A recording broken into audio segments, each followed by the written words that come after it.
Mon invité de ce matin fait beaucoup parler d'elle et encore plus depuis mardi, ayant failli remporter la primaire des écologistes puisqu'elle n'a perdu qu'à 49% contre 51% pour Yannick Jadot.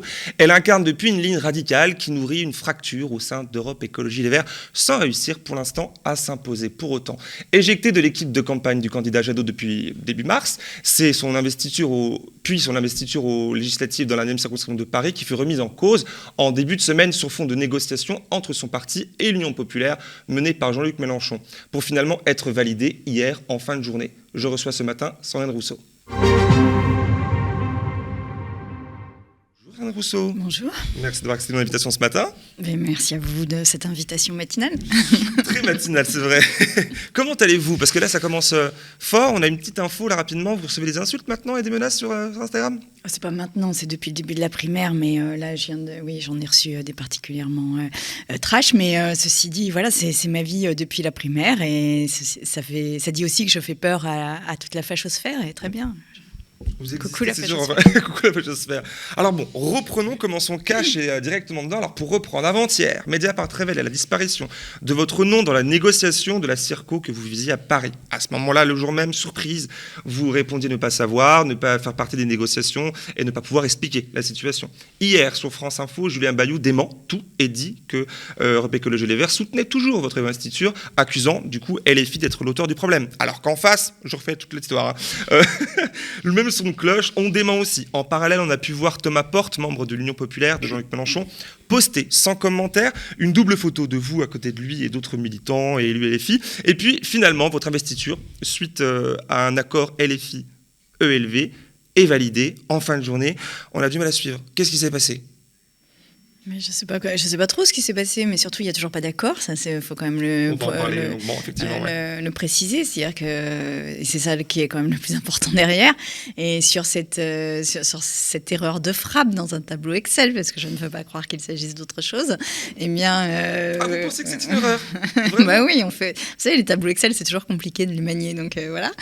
Et donc cette circonscription a disparu, et sans doute que c'est par inadvertance de mon parti politique qui a dû...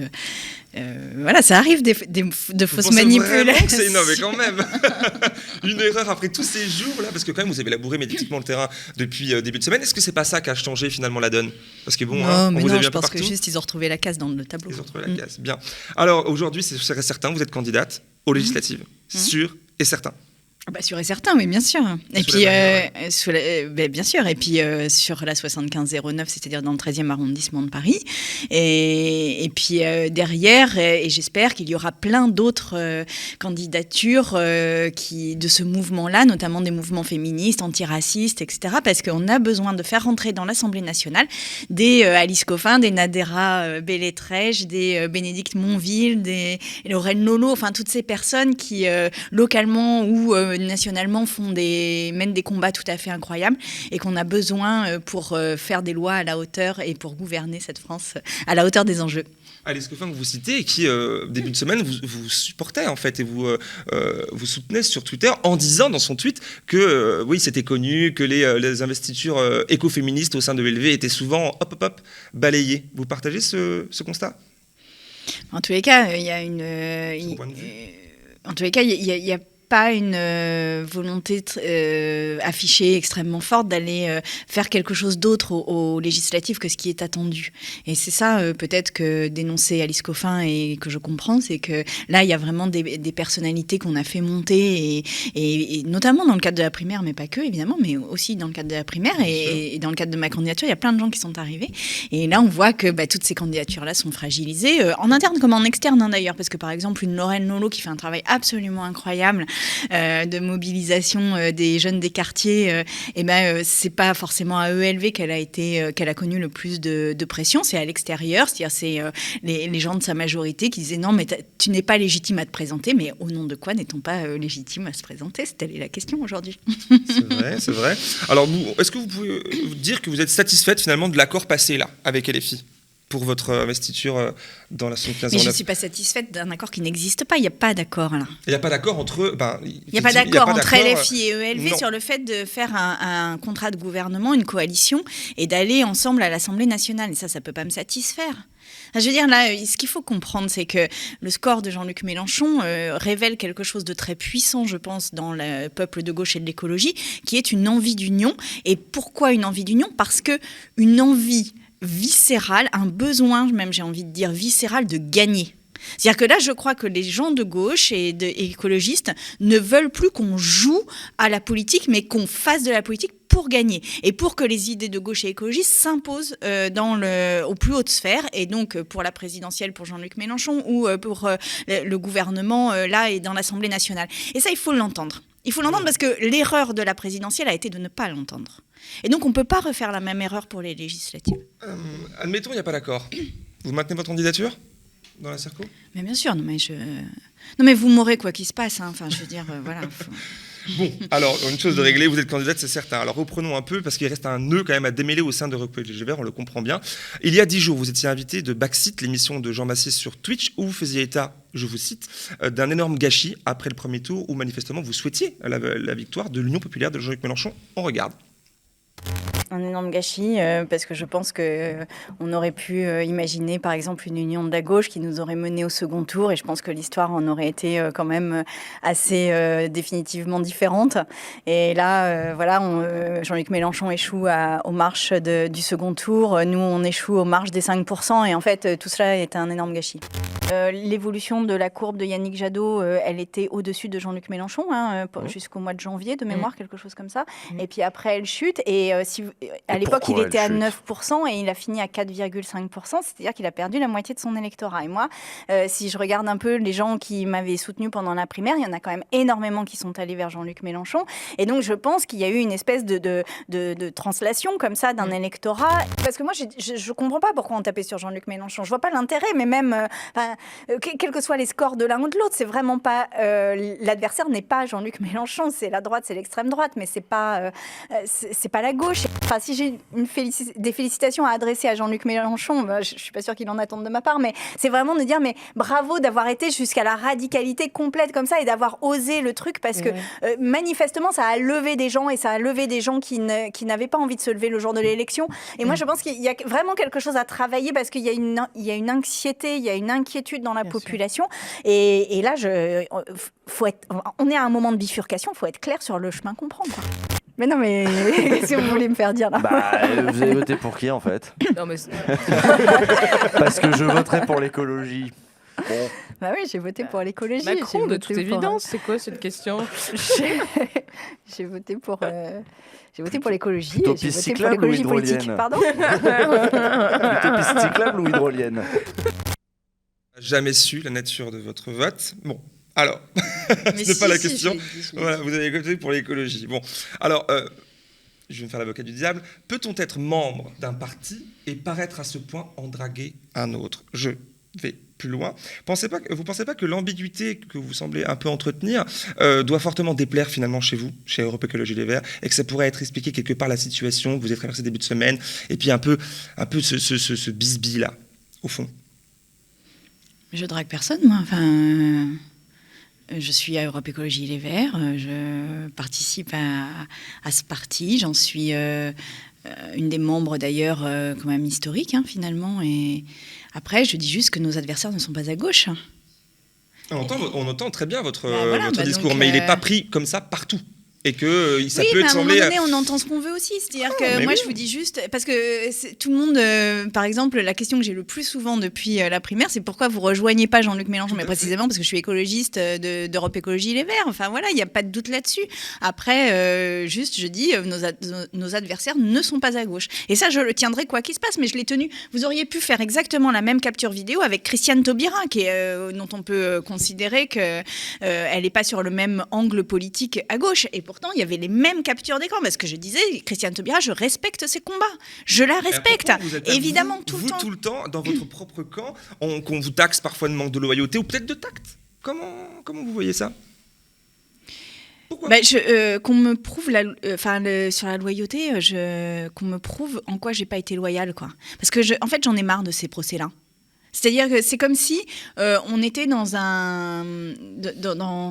une situation où on ne pouvait pas dire que oui, à gauche, on veut une union, que oui, il y a quand même des liens avec les autres candidats et candidates ou les autres partis à gauche, que oui, c'est pas une honte que de le dire, ça n'est pas disparaître ou perdre en identité que de dire qu'il y a des liens avec d'autres formations politiques à gauche, et que moi, mon adversaire principal, tout le temps, constant, c'est l'extrême droite, c'est la montée de l'extrême droite, et que c'est d'ailleurs pas pour rien que je reçois des menaces quasi non-stop, et ça je ne dérogerai jamais de cette ligne, jamais, voilà. C'est-à-dire que ça peut plaire ou ne pas plaire, après vous avez le droit de voter pour moi ou de ne pas voter pour moi, c'est votre choix le plus strict, et ça se respecte absolument, mais par contre moi je ne dérogerai pas de cette ligne, c'est-à-dire mes adversaires ne sont pas à gauche, mes adversaires sont à l'extrême droite.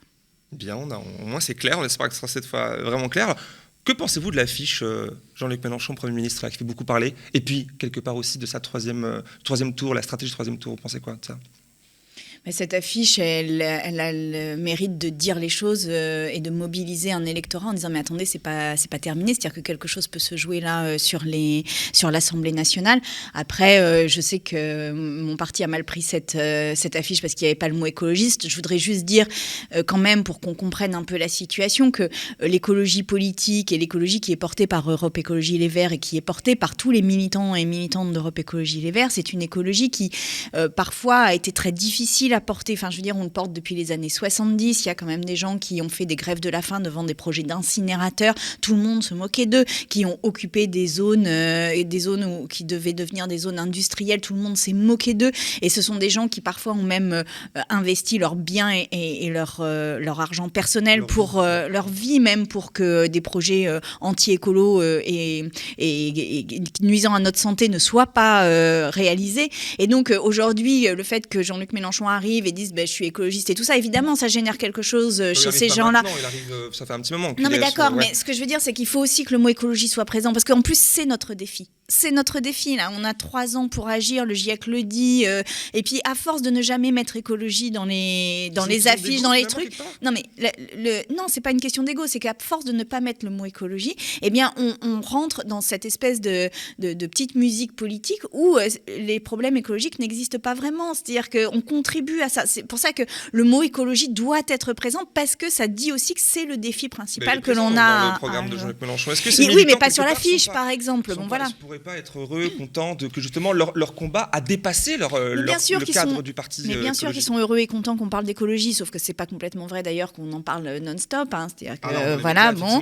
Et puis la deuxième chose, c'est que si ça n'apparaît pas, vous savez bien, enfin, vous faites aussi de la communication politique puisque vous êtes journaliste, vous la regardez de près cette communication politique. Vous voyez bien que si un mot n'existe pas, derrière l'enjeu n'existe pas. Donc voilà, c'est important de mettre que l'écologie est un des défis majeur au nom duquel on doit faire ce gouvernement de coalition.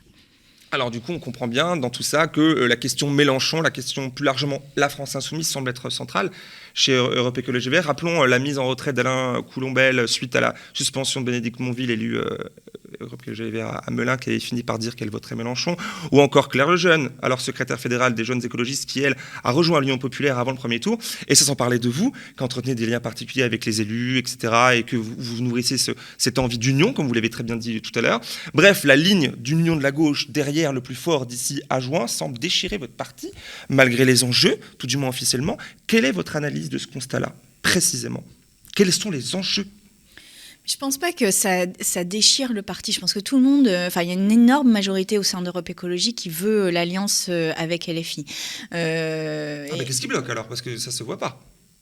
Si, ça se voit, sinon il n'y aurait pas de discussion et il n'y aurait pas tous ces échanges-là, il n'y aurait pas eu le psychodrame de cette semaine, etc. Donc ça se voit. Après, il y a des paroles qui sont prudentes sur le fait que l'écologie doit être représentée dans la coalition, qu'il s'agit d'une coalition, pas d'un ralliement. On retrouve exactement les mêmes débats au sein du PS et c'est normal, et sans doute aussi au sein du PC, même si je connais moins les débats qui sont en interne. Mais donc, il y a une immense majorité qui veut cette alliance. Et moi, j'appelle à ce que cette alliance soit faite, non pas au nom d'une alliance de partis dont on se fout un peu en réalité. Parce que ça marchait pas. C'est pour voilà, ça, je l'appelle au nom du fait que ce qu'il faut entendre de la présidentielle, c'est ce dont je parlais tout à l'heure, c'est-à-dire cette envie, ce besoin, cette nécessité que la gauche gagne. Et cette nécessité, elle se mesure à l'aune de la vie concrète des gens. C'est ce qu'on disait tout à l'heure sur les femmes qui travaillent. Enfin, je dis des femmes parce que c'est évidemment une majorité de ces emplois-là, les travailleurs du lien, les travailleuses du lien, toutes les personnes qui sont dans les soins à domicile, etc. Toutes ces personnes-là, leur vie concrète en dépend. Mais c'est pas que elles, c'est tout un tas de personnes. Les gens au RSA, les gens au chômage, les gens qui sont dans des emplois précaires, dans des emplois compliqués. Tout cela, en fait, leur vie change si c'est la gauche qui est écologiste qui passe. Donc là, on peut pas plaisanter avec ça, on peut pas jouer avec ça et on peut pas avoir des espèces de petites stratégies partidaires qui ne sont pas à la hauteur de l'enjeu et de la perception qu'ont les personnes de cet enjeu. Alors, et puis il y a Yannick Jadot. Qu'est-ce que vous lui dites ? Parce que, alors revenons sur mardi, ces déclarations sur France Inter où il se dit comme vous favorable à une coalition de toutes les forces de gauche, pour le citer, aux législatives, tout en précisant que se ranger derrière Mélenchon, ça ne marchera pas, dit-il aussi. Alors vous étiez très critique de sa posture agressive envers Jean-Luc Mélenchon durant toute la campagne présidentielle, ce qui vous a valu d'être éjecté de la campagne. Critique alors partagée par de plus en plus de membres de votre parti. Vous confessiez récemment ne plus avoir de contact direct avec Yannick Jadot depuis mars. Est-ce que d'ailleurs c'est remis ou pas? Bon, ok. Depuis ce matin, on serait tenté, d'ailleurs moi, de vous demander si vous n'êtes pas en train de gagner finalement du terrain quelque part sur la ligne Jadot en interne. Est-ce que la ligne bouge? La ligne bouge, oui, parce que les résultats de la présidentielle sont là. Mais après, moi, je ne veux pas accabler Yannick Jadot, parce que sa situation n'est quand même pas complètement simple. Il a fait une campagne, il s'est donné à fond dans cette campagne. Vous la trouvez bonne, cette campagne ? Non, mais moi, je ne partage pas la stratégie. Sinon, je pense que ça se serait vu. Donc, il n'y a pas de doute là-dessus. Après, je ne veux pas non plus accabler le candidat qui a mis toute son énergie et vraiment toute sa volonté dans le fait de faire cette campagne. Donc, et qu'on sait très bien que quand on se retrouve à 4,6 le soir d'un premier tour, c'est pas facile. Donc juste, je pense que là, il faut laisser ce temps-là se passer. Et moi, je dis juste, ne refaisons pas les mêmes erreurs stratégiques que nous avons fait pour la présidentielle et prenons les leçons de cette présidentielle pour faire autre chose et répondre davantage aux attentes et aux nécessités des Français. Bien. Alors malgré tout ça, les accords entre LFI et vous, et Europe Écologie Les Verts, parce qu'avec vous ça aurait été peut-être différent, patinent fort, voire sont à l'arrêt, alors que avec entre les Insoumis, le PC et même le PS, ça avance vraiment très rapidement, ça avance même très bien. Hier sur France Info, Julien Bayou disait regretter l'offre faite par la France Insoumise qui pourtant correspond à la demande d'Europe Écologie Les Verts, soit 20% sur 165 circonscriptions. On imagine que c'est l'attribution précise de ces dernières qui bloque les négociations. Mais bref, au fond, qu'est-ce qui cloche véritablement? Il y a quelque chose qui ne va pas. Est-ce que Europe Écologie Les Verts peut être en position de force à ce point-là pour pinailler face à la France Insoumise? Ou alors le contraire? Est-ce que LFI est trop rigide dans les négociations? La question que beaucoup de gens se posent, je vous la pose. Enfin, je n'ai pas envie d'attribuer des bons points et des mauvais points. La seule chose que j'ai envie de dire, c'est que on a... En fait, là, il faut aussi comprendre que l'alliance avec LFI, c'est un changement de stratégie par rapport à ce qui s'est fait ces dernières années, qui était de construire un pôle écologiste et de construire l'indépendance de l'écologie politique. Bon, évidemment, là, compte tenu des résultats, il faut une réorientation de la stratégie. Et par ailleurs, moi, je conteste la stratégie depuis le début parce que je pense que l'écologie n'est pas indépendante des rapports sociaux, n'est pas indépendante des rapports de domination et n'est pas indépendante des questions de capital et d'accumulation de richesse. Bon, mais ça c'est dit, ça c'est ma ligne. Voilà. Et donc là, en fait, il y a tout un ensemble à bouger. C'est pour ça que je pense que c'est compliqué au sein de l'écologie, c'est qu'il faut tenir cet ensemble pour aller vers cette alliance. À un moment donné, ceci dit, voilà, s'il y en a qui, je pense notamment à Génération Écologie ou des partis comme ça, qui se disent que c'est pas du tout possible, il faudra aussi en prendre acte à un moment. Moi, je pense que là, on est dans un moment historique, dans un moment politique historique, et qu'on ne peut pas faire de la politique classique dans un moment historique. Voilà. Et j'insiste vraiment sur le caractère historique de la situation. Je crois qu'Emmanuel Macron a été élu en étant détesté, vraiment, et que si nous ne sommes pas à la hauteur, alors nous serons détestés autant que lui. C'est-à-dire que vraiment, il y a quelque chose qui ne sera pas accepté par la population. Et je crois que aucun électeur, aucune électrice ne peut comprendre que, au titre de ça ou ça, qui qui peut paraître très important au sein des partis, mais qui peut paraître aussi très secondaire dans la population, eh bien, on refuse une alliance. Donc là, j'invite juste mes camarades, mes copains, mes copines à dire, à prendre, oui, puis à prendre la mesure de l'enjeu. Ça veut pas dire, et quand je dis ça, ça veut dire tenir la négociation pour qu'on obtienne le plus possible. Hein. Ça, j'ai pas de doute là-dessus. Et je sais que LFI sont très bons en négociation et c'est très difficile. Donc voilà, je dis, tenez bon. Mais par contre, allons vers cette alliance. Alors pour finir, revenons à vous. Vous qui enchaînez les tempêtes depuis un moment, depuis pratiquement toujours, hein, notamment venant de votre propre camp, encore une fois, et malgré les gros appels de phare des Insoumis, hein, les pressions, vous tenez votre position, coûte que coûte, chez Europe Écologie Les Verts. Alors j'aimerais savoir, et j'imagine que ceux qui nous regardent aussi, quel est votre objectif et votre stratégie qui explique tout ça? Mon objectif, c'est de peser au sein de l'écologie politique et de peser durablement et de faire en sorte que ce dépassement des partis, cette reconstruction à gauche, cet espoir que l'on suscite puisse s'inscrire dans le moyen et long terme. Et en fait, à gauche, on a tendance à régler les conflits par le départ. C'est-à-dire que si vous n'êtes pas d'accord, vous partez chez Macron, vous partez chez Mélenchon de l'autre côté. Ouais, moi, je pense que... Pensé jamais partir chez Mélenchon.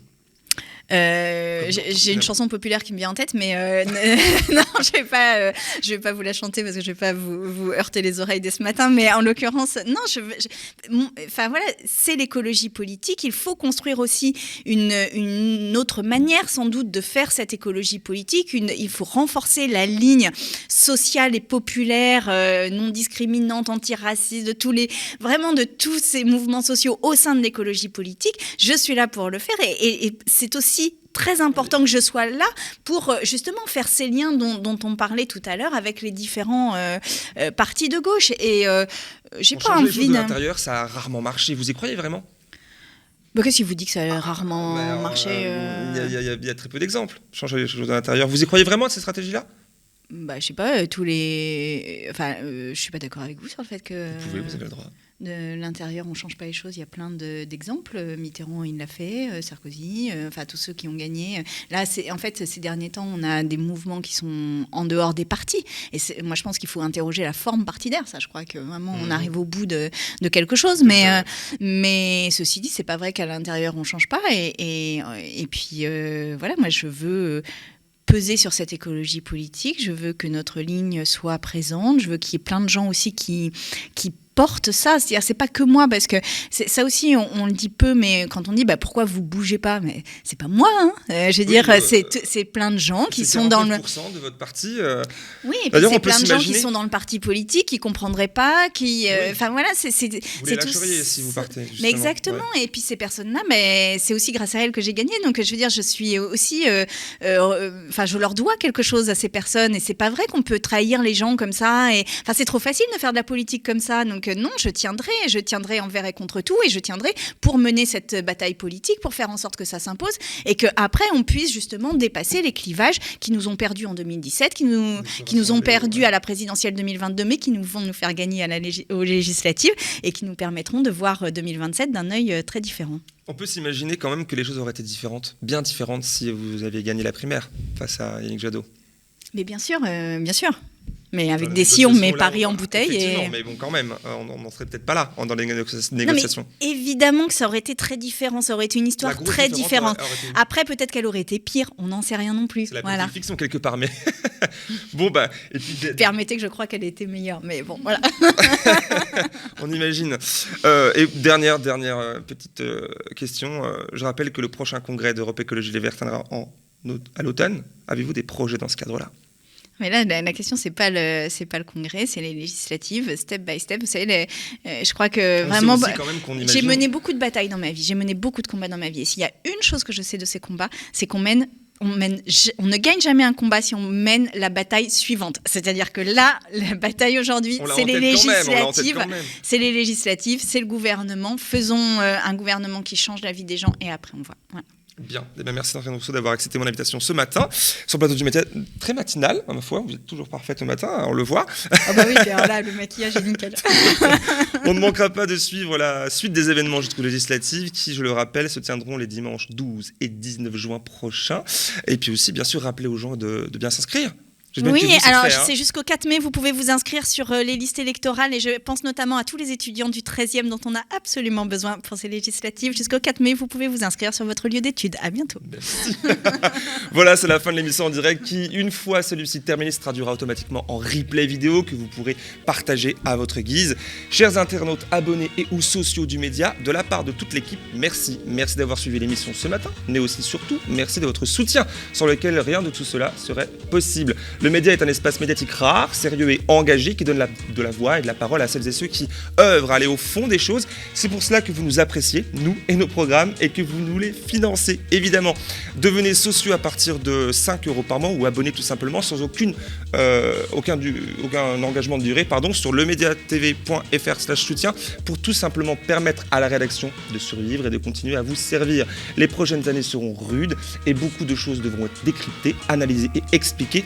Comptez sur nous, nous comptons sur vous. Quant à moi, je vous donne rendez-vous ici et ailleurs dès la semaine prochaine. Merci et bonne journée.